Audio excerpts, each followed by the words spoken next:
Men have no emotional intelligence. That's what a lot of women say.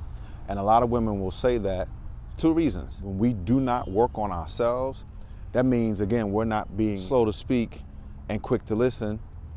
It means that we are maybe trying to assert ourselves as men in a relationship. But I think another reason is just because, let's be honest, women typically can be a little bit more emotional than what men can be. And so because we're taught to be rough and we're taught to ignore emotions, what happens a lot of times with that is we don't get in touch with that side.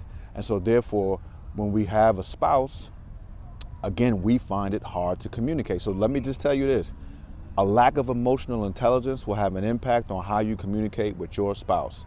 The reason being is because, again, you cannot understand that emotional side that is ingrained in a woman. And it's because you cannot understand that, it makes it hard for you to communicate. You feel like she's nagging. You feel like she's too needy. You feel like you can never please her no matter whatever you do.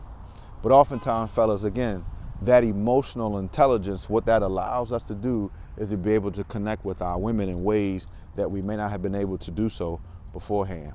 So that that initial statement is not true that men do not have emotional intelligence, work on yourself, work on learning to communicate, and again, be slow to speak and quick to listen. That'll help save your marriage before it even starts. Hey boss, just real quick. You are about to make the biggest decision in your life. Why not go into that decision being properly prepared? You gotta get my book. Get the book, bro.